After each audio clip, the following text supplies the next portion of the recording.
Okay, so that the first step, I suppose you're talking about is we deny ourselves, or we rebel against the current mindset of you need and deserve everything, and then where do we go from there? Well, you take tangible steps, and so denial is not a mental thing; it's a physical thing. Okay. You really need to actually cut it off, and then the next step is you need to be a good steward. Okay. Okay, and this includes stuff like budgeting, but it's also a mindset. Being a good steward is, in a biblical context, is you're given something that's not yours, and you take care of it. Yeah. And so what we as Christians we need to realize is that all the money that we get is not so much because of our hard work, but because God has blessed us with it. I know plenty of great hard workers that really don't have work. And I know a lot of really cruddy workers that have tons of work and all that kind of stuff. So it's where God's blessing us, and so we have to realize that every dime that we have, every euro that we get is solely by the blessing of God. Okay, if we can't have that mentality, then we're starting to think that things are ours. Sure. Okay, and if we're truly surrendered children of Jesus Christ, we realize that everything that we have, we no longer live our life, we live everything in Christ. So everything is Christ. Right. Okay, and so if we're in that battle of possessions, that's where the whole battle of stewardship starts. So it has to realize this is all God's. He can bless it or he can take it away. Absolutely. So we need to be good stewards, and a great way to be a good steward is to take our current financial situation and put it into a workable budget. Okay. And this is another tangible step that we take. We bring in X amount of money. We have X amount of bills. Is there anything left over? Okay.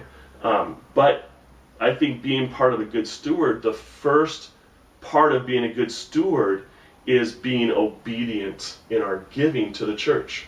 And this in Scripture it talks about two types of giving in money. There's the tithe, which means 10%. That was mandatory, non-negotiable. This was expected. Okay, everybody had to give, and in Scripture time, it was the first tenth, or it was the first tenth meant the best. If you look at Proverbs 3, 9, and 10, it says, "Bring the first fruits to the storehouse, and your barns will overflow, and your vats will overflow." And I know I'm summarizing and paraphrasing that, but basically it means it brings the first fruits, and the first fruits aren't just the first ones that come off the tree. It's actually your choice. And so before we even pay one other bill, and this is a stewardship challenge, this is a mindset change, 10% in obedience to Christ goes right off the top and is given to the church.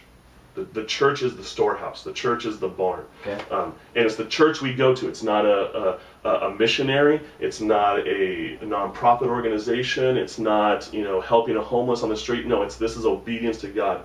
And as a steward, we're realizing that God can do more with the 90% that He's given us than we can do with the 100%. Sure.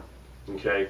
And my wife and I, we've seen that since day one of our marriage. We've been married for 14 years now, and we committed from the very first day, and we didn't make any money back then, but we committed to make 10%, and we both had like massive college bills, and I had a car payment, we were paying rent, and I was working at a church that didn't pay me anything, but we, first right off the top, we paid off the gross, not off the net. We paid 10%, and God has just blessed us immensely since then. I could go on and on and on.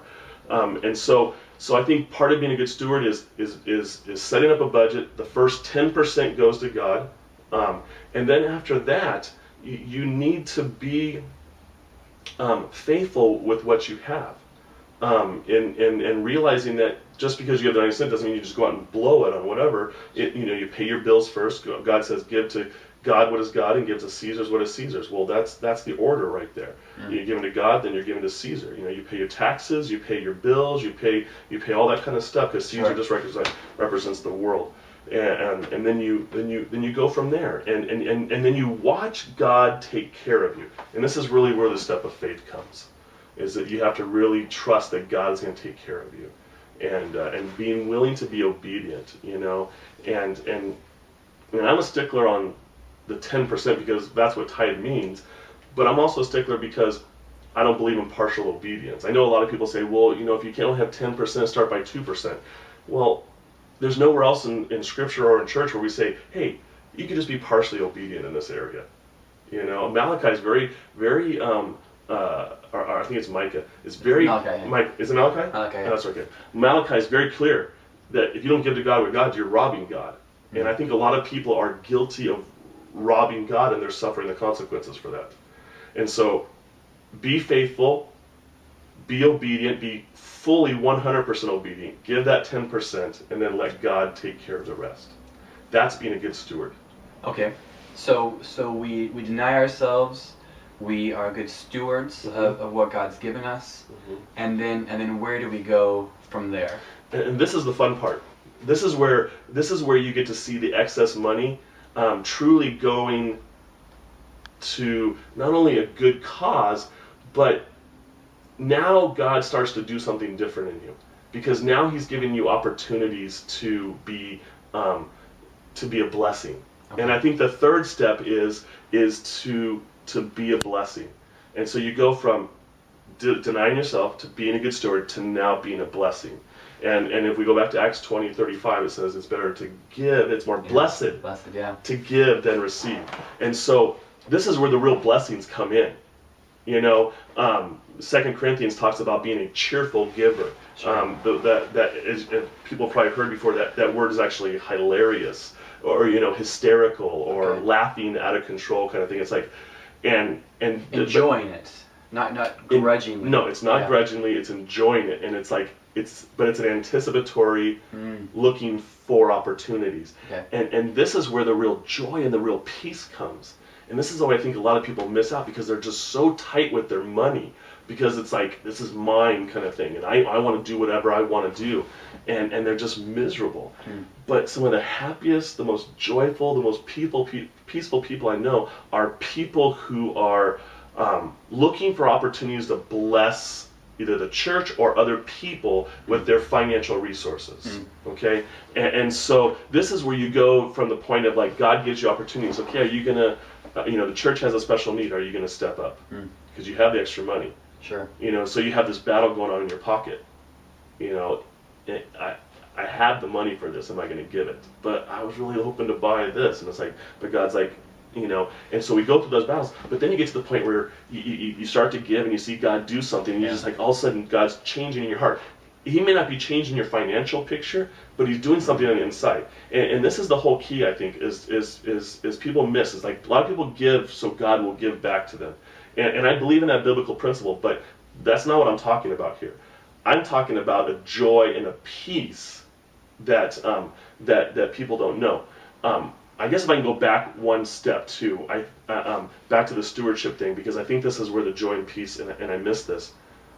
Being a good steward, I think one of the things of being a good steward is also being debt-free. Okay.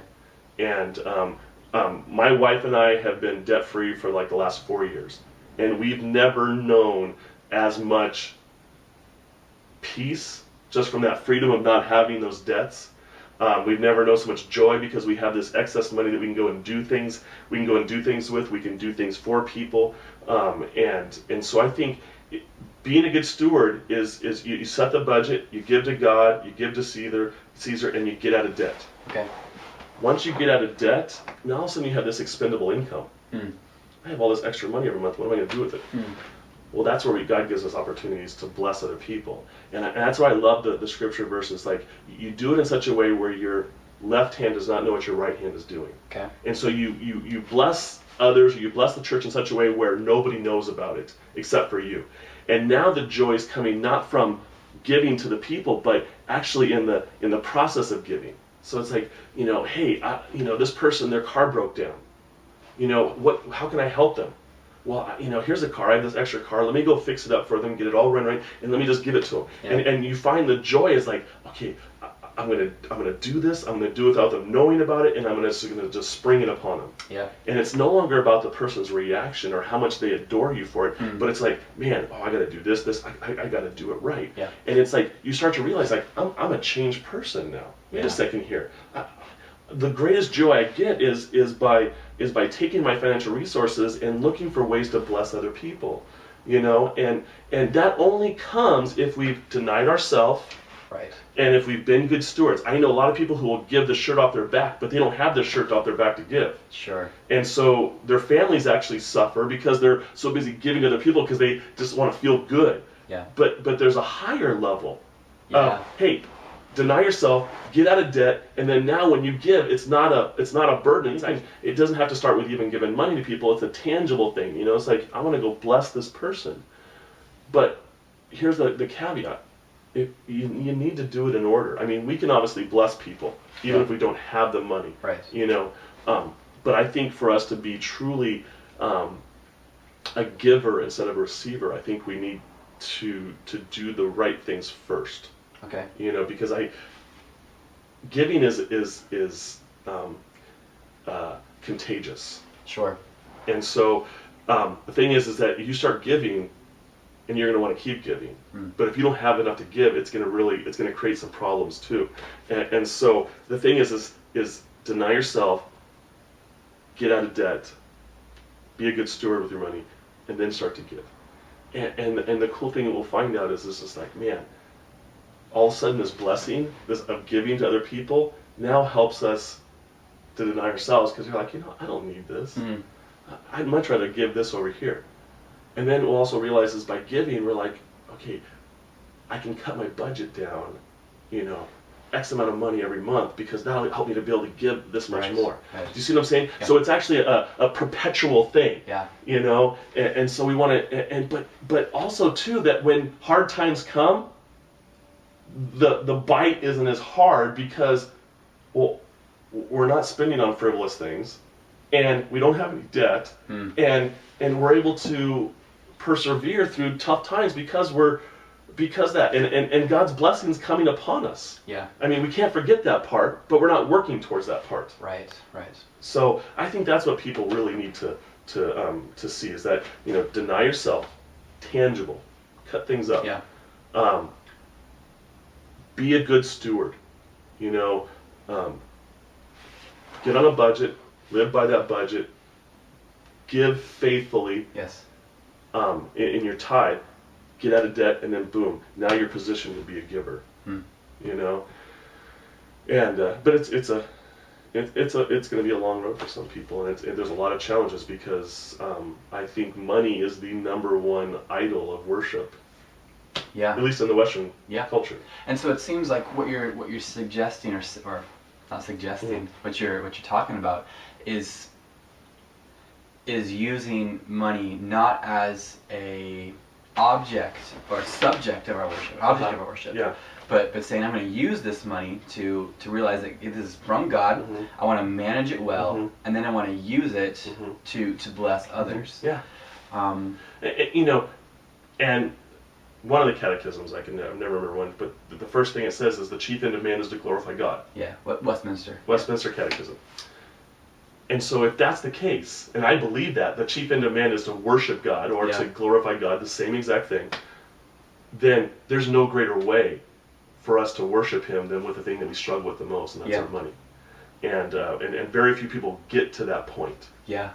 You know? Because I believe it's because we see money as money is, we can exchange our money for the latest project, iPad 2 or whatever, you know, and that's going to make us happy. Yeah. But when we realize, when we trust what Jesus said, that it's more blessed to give than to receive, we think, there's actually a blessing that comes that's greater than having the latest gadget, that's greater than having, you know, the annual vacation or whatever it is. Nothing against gadgets or holidays, but say there's a blessing that comes that would surpass that. Yes. And so reorganizing, using money for worship, not money to worship. Yes.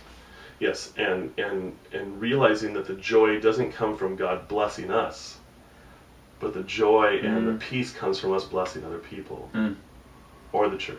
Yeah.